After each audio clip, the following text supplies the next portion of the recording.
arrumar aqui, pode ir.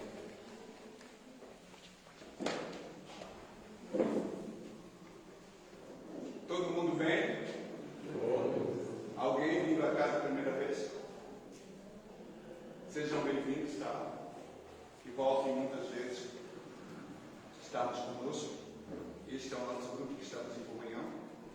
Temos a segunda-feira, temos às quarta-feira, trabalho de assistência, que começa às 2 horas da tarde, termina às 2h30, é um passo coletivo, é um trabalho muito edificante, com os idosos, casa distante, é maravilhoso. Temos às quarta-feiras, às 8 horas, e temos aos sábados, às 7 horas, e temos aquele nosso acolhimento de atendimento fraterno. Se alguém precisar, nós temos a segunda e aos sábados. Vamos ter na noite de hoje um gasto da velha guarda, né? Desculpa. O Paulo Michel, mais uma vez, né? Que vai trazer os valores que é fundamental para a nossa moralidade e a nossa espiritualidade. Então, vamos levar o nosso pensamento a Deus e a Jesus por tudo aquilo que vamos buscar na noite de hoje. Pedir para todas as famílias, principalmente para a nossa, aqueles que estão em estado de melancolia, depressão, não se sinta sozinho. Temos a casa, procure um vizinho, procure um amigo. Por quê? Tu és, Senhor, o nosso pastor, e contigo nada faltará. Que essa prece também envolva a todos aqueles que estão no livro de prece, encarnados e desencarnados, diante de cada um, a todos aqueles que estão nos hospitais, precisando, né, desse afeto, desse nosso carinho, dessa nossa bondade. Estamos reunidos aqui no nome do Senhor, que eles possam receber esse bálsamo de recuperação. Aqueles também que estão em desigualdade, aqueles que vivem humildemente, né, que são tão discriminados, né, e com tantos preconceitos, que podamos mudar a cabeça nossa e dessa humanidade. Então, sendo assim, Pai misericordioso, escutai a nossa prece. Pai nosso que estás no céu, santificado seja o vosso nome. Venha a nós o vosso reino. Seja feita a vossa vontade, assim na terra como nos céus. O pão nosso de cada dia nos dai hoje. Perdoai as nossas ofensas, assim como nós perdoamos a quem nos tem ofendido. E não deixeis, Senhor, cair em más tentações, mas livrai, Senhor, de todos os males, que assim seja. Mais uma vez, Pai, Mestre Jesus, Manuel Francisco da Luz, que é o nosso mentor e nosso guia, e essa espiritualidade está sempre conosco nessas reuniões públicas da segunda-feira. Nós damos por aberto mais uma palestra para a noite de hoje, que assim seja. Fica à vontade, Paulo. Boa noite a todos mais uma vez. Já aprendi lá atrás, cara? Mário, já aprendi. Sejamos todos bem-vindos à casa de Manuel Francisco da Luz, guia e mentor de nossa seara, que nos ampara com tanto carinho, com tanta gentileza, embora nós não percebamos, insistentemente nos ampara, nos protege, nos faz. Mas para que nós possamos começar a noite de uma boa maneira, vamos cumprimentar as pessoas que estão ao nosso lado, atrás de nós. Vamos cumprimentar as pessoas aí. Boa noite. Boa noite.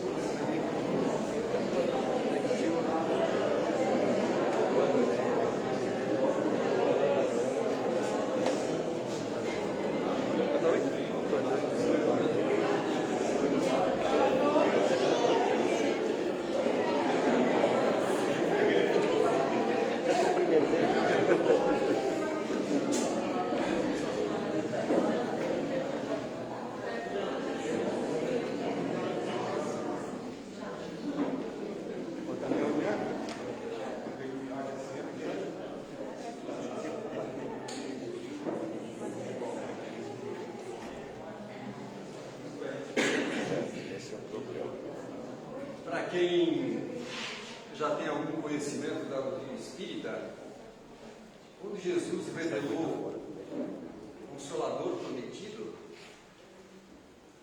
ele disse que não nos deixaria órfãos, porque depois da partida de Jesus, os apóstolos sentiam-se perdidos, não tinham mais a figura do mestre para acompanhá-los, para protegê-los, e embora algumas pessoas, inclusive na cisma de Ário, em 1318, depois de Cristo, houve um padre na Alexandria que dizia que Jesus era uma pessoa normal. Jesus não era um espírito elevado, não era um homem elevado. Era uma pessoa normal que tinha algumas características, etc. E o imperador Constantino, em 325, 7 anos depois, consubstanciou o fato de que Jesus era um ser excepcional, como nós sabemos. Porque é impossível alguém andar sobre as águas, é impossível alguém de nós, embora a quem tem fé, tudo é possível, mas nós não conseguimos fazer ninguém ressuscitar dos mortos. A doença de Hansen, a lepra, até hoje ainda é uma das doenças mais difíceis de ser tratadas e curadas. E Jesus, pelo toque de suas mãos, curava os leprosos, levantava os paralíticos, fazia a vida ressurgir das pessoas. A quem tem fé, tudo é possível. E a doutrina espírita vem nos mostrar claramente que só há um caminho para a nossa evolução espiritual. Todos nós, nos pelo menos 40 mil anos que nós conhecemos do Homo sapiens, depois do homem de Neandertal, o homem de Cro-Magnon, que os cérebros daqueles indivíduos não tinham as mesmas capacidades do nosso cérebro, que é muito mais desenvolvido em número de circunvoluções cerebrais, que caracterizam a evolução do pensamento do cérebro. Esses nossos irmãos primitivos, eles não tinham essas noções de civilidade, essas coisas assim. Mas a partir do instante que o nosso cérebro começou a desenvolver-se, o nosso raciocínio lógico começou a desenvolver-se, nós conseguimos formular pensamentos muito mais complexos, o que fez com que nós pudéssemos nos tornar passíveis de viver em sociedade. Mas hoje, quando nós olhamos o que está acontecendo no mundo, será que nós estamos vivendo num mundo civilizado? Será que nós estamos vivendo num mundo civilizado? Com as coisas que acontecem, com a violência que acontece, com a falta de respeito do ser humano em relação ao seu semelhante. Hoje está acontecendo nas famílias um isolamento social. A família é a base da sociedade. Hoje você caminha pelas ruas, você vê as pessoas em si mesmadas.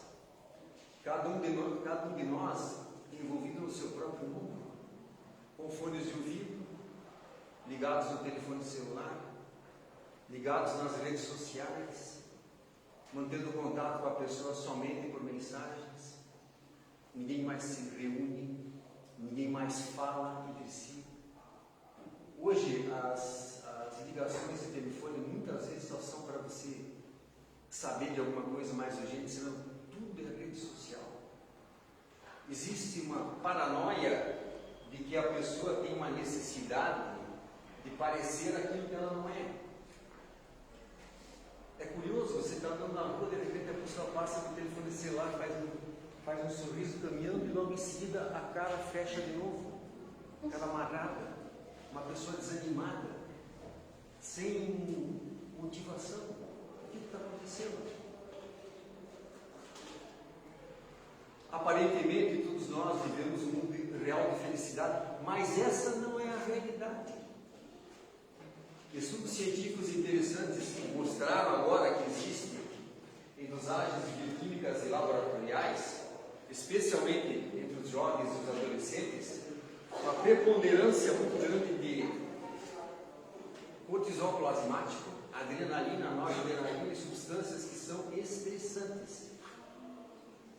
Todos nós vivemos hoje numa roda viva. Ao mesmo tempo, percebeu-se que houve uma diminuição muito importante da também da ocitocina, que é o hormônio da paixão. Quando a pessoa está apaixonada, a ocitocina que rege o comando da cabeça da pessoa. Então está acontecendo alterações na vida das pessoas que, inclusive, do ponto de vista bioquímico, estão se tornando evidentes assim. E quando nós nos dedicamos ao lar, que é a coisa mais importante da vida, muitas pessoas, infelizmente, não têm a alegria e a felicidade de poder formar uma família. Mas quando nós reencarnamos em determinada família, esse planejamento foi feito no plano espiritual a longa data, há muito tempo. Todos nós que aqui agora estamos nessa reencarnação atual, provavelmente passamos um bom tempo na erraticidade. Algumas pessoas, pelas dificuldades e pelas grandes limitações causadas por problemas, por crimes, por dificuldades, por agressões que fizeram, necessitam algumas vezes de uma reencarnação compulsória muito rápida. De outra maneira, a fila para reencarnar é muito grande. Muito grande mesmo. Nós hoje somos 8 milhões, quase 300 milhões de pessoas. Só que os espíritos nos dizem que para cada encarnado tem pelo menos 4 ou 5 desencarnados esperando na fila. Ou seja, está bem difícil o concurso. Daí muitas vezes a pessoa diz assim: eu não pedi para nascer. É muito comum a gente dizer isso quando é jovem, né? Quando é adolescente. Eu não pedi para nascer. E não pedi para nascer nessa família. Pediu, sim, senhor. Pediu, implorou, fez até escândalo para que pudesse ser aceito numa família.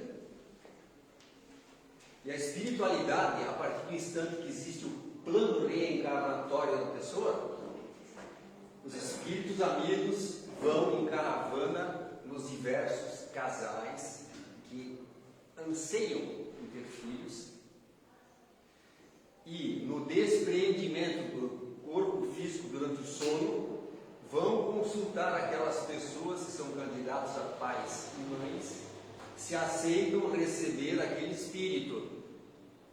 Geralmente, na maior parte dos casos, um espírito devedor como todos nós. E graças ao amor e ao carinho desse casal, desses pais, esse espírito é aceito. E durante a preparação para a reencarnação desse espírito, a situação desse reencarnante é expressa claramente pelos pais. Ou será que os pais recebem lá o emissário e gostam: você vai receber um anjinho? Gente boa, não vai te dar dor de cabeça. É a coisinha mais fofinha do mundo. E no transcorrer da vida é um capetinha. Não é aquela coisa que as pessoas esperavam. Então, essa seriedade, essa honestidade já faz parte desse plano espiritual. E a partir daí formam seus laços, que são aqueles que deverão levar a vida no transcorrer das nossas existências. Só que, na grande maioria das vezes, na nossa família, ao lado daquela pessoa que reencarnou, reencarna outro irmão, ou outro irmão, ou outro irmão. E normalmente inimigos figadais de longa data. Inimigos que não se toleram. Pessoas que, se tivessem conhecimento do seu passado, provavelmente até atentariam contra a vida do seu semelhante. Daí a espiritualidade nos agracia, nos é benfazeja no sentido que nós temos o esquecimento do nosso passado. Nós não lembramos que aquele irmão que convive conosco é uma pessoa a quem nós matamos há um tempo atrás. Aquela pessoa que está conosco ali, que é uma nossa irmã, nos assassinou. Ou aquele outro irmão foi uma pessoa que, junto com a nossa atual mãe, colaborou para que nós tivéssemos um fim não muito agradável. Então, essa benesse que nós temos pelo esquecimento do passado nos favorece. Isso faz com que nós tenhamos condições de, durante o transcorrer de nossas vidas,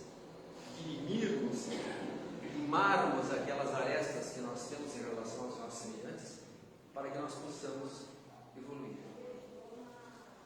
E a evolução, ela acontece apesar de nós.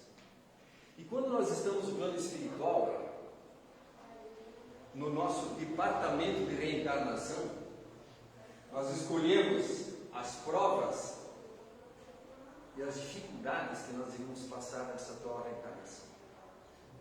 E os Espíritos dizem que nós temos uma tendência a querermos acumular as provas que nós temos que passar para fazer com que essa nossa evolução, nessa jornada, seja mais rápida, seja mais progressiva.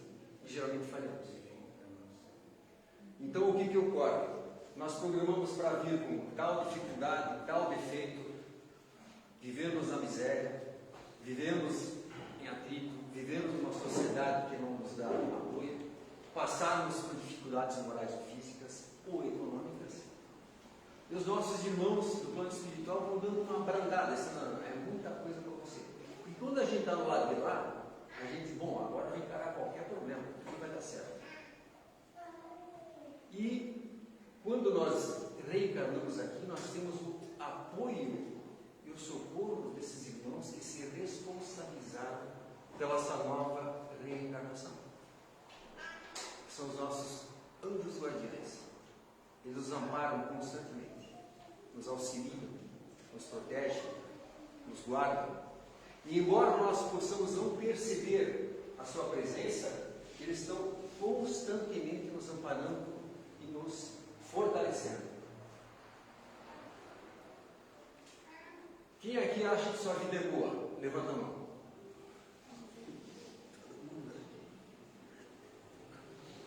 Quem acha que sua vida não é muito boa? Levanta a mão. Pô.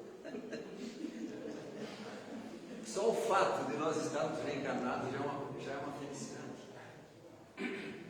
Porque imaginem só, por mais difícil que a gente possa imaginar que as coisas sejam, o fato de você poder acordar todos os dias, olhar pela janela, olhar esse sol lindo, com essa chuva maravilhosa que faz com que nós possamos ter água, você olhar de uma criança recém-nascida, você poder olhar uma pessoa de idade, com seus cabelos brancos, com toda a experiência que ela já passou, você poder, numa situação de dificuldade, pedir socorro por colo da sua mãe, do seu pai, as pessoas que ainda têm seus pais, suas mães vivas. Você tem a oportunidade, porque eu não vi ninguém chegar de magro aqui, graças a Deus.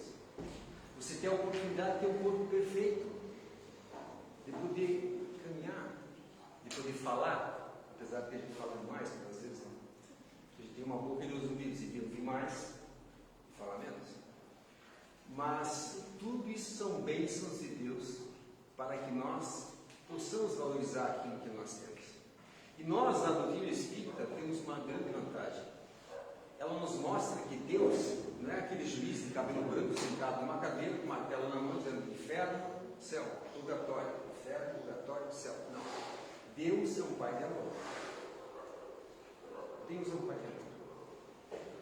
Ele nos ampara, nos fortalece. Em nenhum instante nos mima. Porque o grande problema das nossas vidas é que nós gostaríamos que as coisas fossem como nós imaginamos ou como nós gostaríamos que elas fossem. Só que é um problema. Será que isso serviria para a nossa evolução? Será que nós teríamos coragem de enfrentar as dificuldades se nós tivéssemos uma vida muito tranquila? Churchill já dizia que as facilidades da vida faz homens fracos. Nós sabemos que todas as dificuldades, isso para nós mesmos, qual é um de nós aqui que já não passou por dificuldades na sua vida? Quem não tem dificuldades no seu dia a dia? Pessoas que lutam com doenças, com situações muito graves, pessoas que estão passando por dificuldades econômicas, dificuldades morais. Qualquer um de nós nós pode ser recordado de uma situação muito difícil que já tenha passado.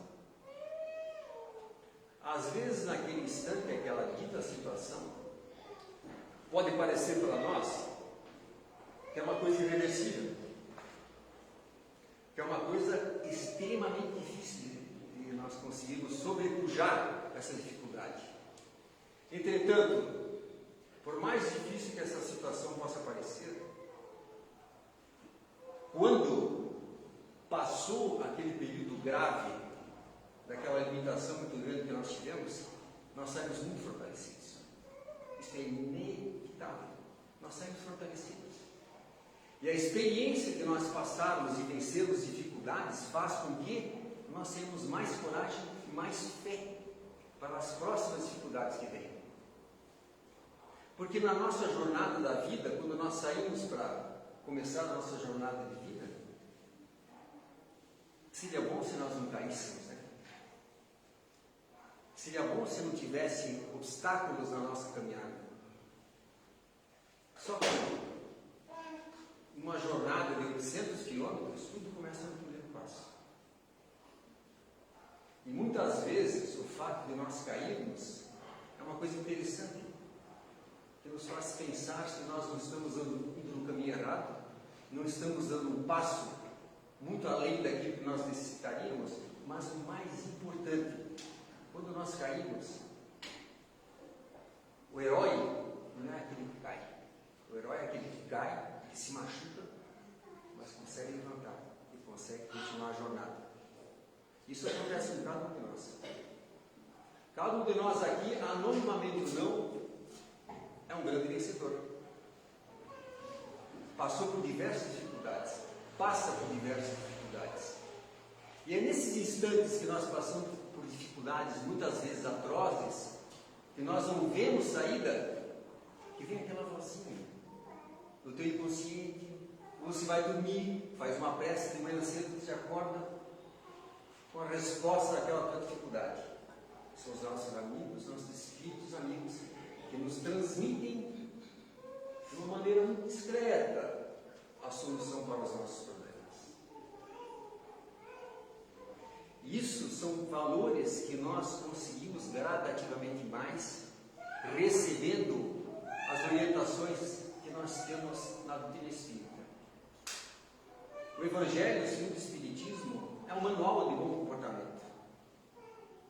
Todas as nossas dificuldades podem ser sanadas nas páginas do Evangelho, segundo o Espiritismo.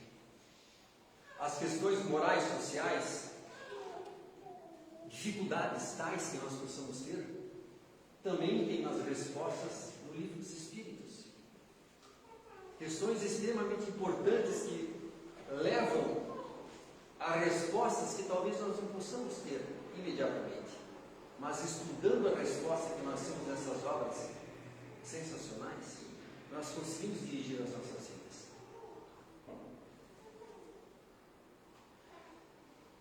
E talvez uma das coisas mais importantes que existam em nossas vidas é a nossa certeza da inexistência da morte. A morte é um grande mistério. A doutrina espírita vem desvelar e mostrar que a morte não existe. Que o que nós podemos perder é o nosso envoltório físico, mas o nosso espírito, a nossa centelha divina, continua. E ela vai sobreviver a esse corpo, ao próximo que nós tivermos e ao próximo que nós tivermos, sempre no sentido de cada uma das nossas encarnações. Ela nos habilita a nos tornarmos melhores, mais fortalecidos moralmente e principalmente com a certeza de que cada vez nós podemos diminuir cada vez mais das nossas dificuldades. Agora nós vamos fazer uma situação aqui. Cada um vai pensar aqui, agora, na situação mais difícil que já passou na vida.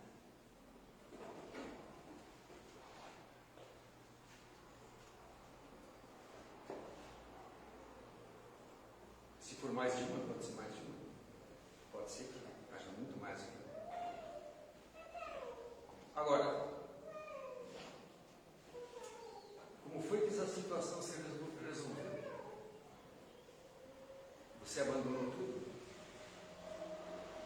Você desistiu? Não, você está aqui.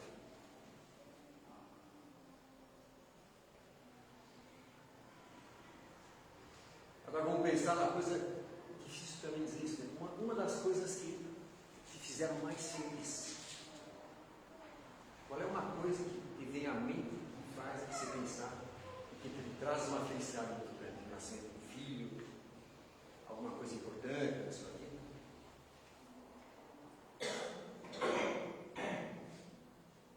Às vezes nós temos momentos, muitos, que são extremamente importantes para as nossas vidas. Não um só, muitos. Agora, vamos pensar naquilo que você mais gostaria que acontecesse para você.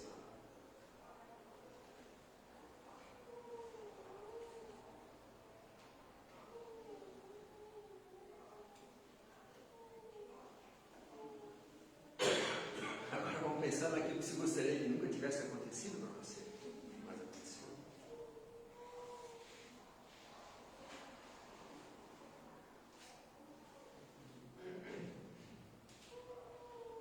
Vamos pensar na pessoa que você gostaria que estivesse presente na tua vida e não está. A pessoa que você mais gostaria que estivesse presente na sua vida, mas não está.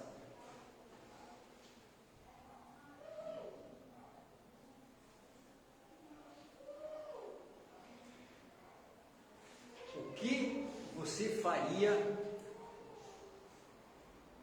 para mudar a sua vida? Quais são as coisas que você faria para mudar a sua vida? Se é que você acha que tem alguma coisa que você deve mudar.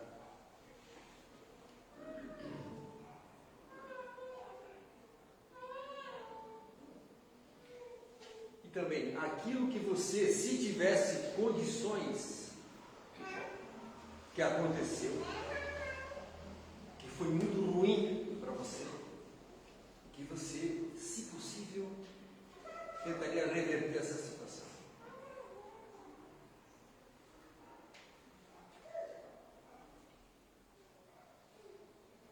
Bom, a resposta é muito simples. Não é tão simples, mas é simples. Tudo isso que nós pensamos não é possível ser feito. Ah, mas eu cometi um ato muito grave contra determinada pessoa há muito tempo atrás. Já tentei me reaproximar, foi uma coisa grave mesmo. Não consegui. Já tentei falar com a pessoa diversas vezes, a pessoa não quer me ouvir. Ou às vezes a pessoa até já desencarnou, faleceu. Qual é a solução? Você vai mentalizar aquela situação, vai mentalizar aquela pessoa, vai fazer uma prece por aquela pessoa, uma prece com muita fé, para que ela, onde ela estiver, seja no plano físico ou no plano espiritual, possa receber aquelas vibrações de positividade, de perdão, de amparo, desculpando-se, mas sempre uma prece muito cheia de amor. E essa pessoa vai receber onde ela estiver. Se você quiser mudar alguma coisa na sua vida, tem certas coisas que você não consegue fazer. Eu, por exemplo, se eu resolver agora me tornar um corredor de 400 metros com barreira, nem 5 encarnações. Mas tem situações que são passíveis de serem mudadas. Comportamentos nossos que por muitas vezes nós estamos carregando ao longo do tempo. Eu sou uma pessoa impaciente. Eu sou uma pessoa irascível. Eu sou uma pessoa, o famoso espalha-bolinho, né? Onde você chega, sai todo mundo correndo. Então, vamos começar a mudar isso aí. Se eu tenho sempre aquela habilidade de criticar as pessoas que estão próximas, mesmo distantes, cala a boca. Ou como fazia o Chico Xavier, bota um copo de água na boca e fica com a água 2, 3 minutos sem engolir. Já é uma boa vantagem, já não falou besteira. Se você tiver uma pessoa que você sente em débito, é muito comum entre as famílias. Pessoas que você fala não sei quanto tempo. Eu cheguei a ver isso acontecer algumas vezes. Irmãos que não se falavam, às vezes por coisas fúteis. sabe, que se tornaram uma questão acrimônica e uma coisa foi crescendo, tornou-se uma bola de neve. E curiosamente essas pessoas acabavam se reencontrando no velório de alguém da família. E aí, naquele instante do velório, que é já uma situação emotiva, as pessoas acabavam falando, então vamos combinar para não se encontrar em velório de ninguém e vamos tentar reatar as dificuldades que nós temos. E principalmente, vamos ser mais humildes. Se tiver alguém com dificuldades em relação à sua vida, que você tenha cometido a falta com a pessoa, ou a pessoa tenha cometido a falta em relação a você, que você possa ser o primeiro da mão. Dê a mão. Seja a pessoa a tomar a iniciativa. Em relação ao que nós devemos transmitir às pessoas que convivem conosco, não é falando, é pelo exemplo. Não adianta eu falar em tolerância, ser um bom colega, ser isso e aquilo, se na realidade eu sou um gato velho. E em relação à situação, dos valores que nós vamos transmitir às pessoas que estão conosco, tolerância, paciência, fraternidade, compreensão, honestidade. Muitas vezes a pessoa se preocupa em transmitir um patrimônio para os seus familiares. Vou deixar uma boa herança para os meus filhos. Dá certeza que obrigado. Porque você pode deixar para as pessoas, para os seus filhos, para as pessoas que convivem com você, são as noções de honestidade, civilidade, amor ao próximo e honestidade. E acima de tudo, uma coisa que infelizmente está se tornando comum entre as famílias: não estão passando alguma crença religiosa para os seus filhos. Ah não, meu filho, quando ele tiver uma certa idade, ele vai ser isso, vai ser aquilo, vai ser aquilo outro. Não necessariamente nós temos que dizer para alguém: olha, você vai ter que ser isso, vai ter que ser católico, evangélico, espírita, umbandista, com todo respeito. Mas você tem que transmitir aos seus filhos, aos seus familiares, uma sensação de religiosidade, uma sensação de que existe um ser superior que nos governa, nos ampara e nos fortalece e que cuida de nós. Porque senão, nos momentos de dificuldades, a gente vê essa quantidade absurda e monstruosa de suicídios, hoje pegando crianças pequenas. É impressionante a quantidade de crianças e adolescentes que tentam suicídio e estão suicidando no mundo. Alguma coisa muito errada está acontecendo. Daí a necessidade da observância, da vigilância dos pais em relação aos filhos, para qualquer alteração que possa haver. Hoje em dia não existe mais isso, mas na minha época, muitos anos atrás, os pais iam buscar o boletim dos filhos no colégio. E era uma época, às vezes, bem, como é que eu vou dizer, bem estressante. Porque as notas baixas vinham em vermelho, né? Porra, rapaz. E naquela época era um negócio muito bacana, porque hoje em dia você não pode fazer nada, não pode fazer nada, se tu bobear teu filho de 5 anos, você bota no conselho tutelar. Mas nada como uma boa vara de marmelo, que as mães passavam na boca do fogão, até que não quebrava. E às vezes você tentava correr, e a mãe tinha uma pontaria boa para a sandália baiana. Estava lá na frente, ela estava sentada. Pode fugir. Era obediência, né? Obviamente que ninguém preconiza que ninguém saia dando bordoada em ninguém, mas existe a necessidade dos pais botarem limites aos seus filhos. Não existe essa história, que um colega meu ficou chocado, esses dias ele foi numa pizzaria, a família toda reunida, quem escolheu o cardápio foi um moleque de 6 anos. O que a família falou? Peraí, meu, o que é isso? Onde é que nós vamos parar, meu? Existe a necessidade de se colocar contingência e alguma forma de retenção nisso aí, porque senão, quem vai controlar o quê? De quem? As pessoas refletem e dizem isso, que crianças pequenas às vezes agridem os pais, dão tapa na mãe e no pai. Mas como? Como é que chegou nesse ponto? alguma coisa tem que ser estabelecida, no sentido de que as normas antigas têm que ser aplicáveis ainda, no sentido de colocar-se limites para certas coisas. Porque senão você vai ter um adulto frustrado. Um jovem que não tem limites, que tem direito a tudo, compensações em tudo, recebe tudo que é tipo de presente. O rapaz passa dele, a menina passa dele e não carro. Beleza, se a pessoa tem condições. Mas porque passou de ano, passar de ano é obrigação. Os pais estão se ralando para dar o estudo para os filhos, o estudo está muito caro. O mínimo que se pode esperar de alguém é que o cara passe de ano. E preferencialmente com boas notas ainda, né? Porque senão como é que vai ser? A competição nos diversos setores das profissões são muito grandes. Agora, a importância intransferível da oração em casa. Por isso que nós preconizamos, orientamos as pessoas para que façam o Evangelho ao lar das suas casas. Um dia por semana, em determinado horário, que a família pode escolher. Porque os espíritos protetores, os nossos guias espirituais, vão ao seu lar. Você não pode fazer um sábado às 3, outro sábado, no domingo às 4. Escolha um dia da semana, qualquer dia.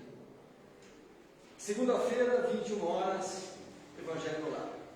Se você não consegue chamar ninguém dos seus familiares para participar, faça sozinho, você não vai estar sozinho. Gradativamente você vai perceber que logo mais haverá o comparecimento de outras pessoas nessa atividade. E os irmãos nos falam isso claramente.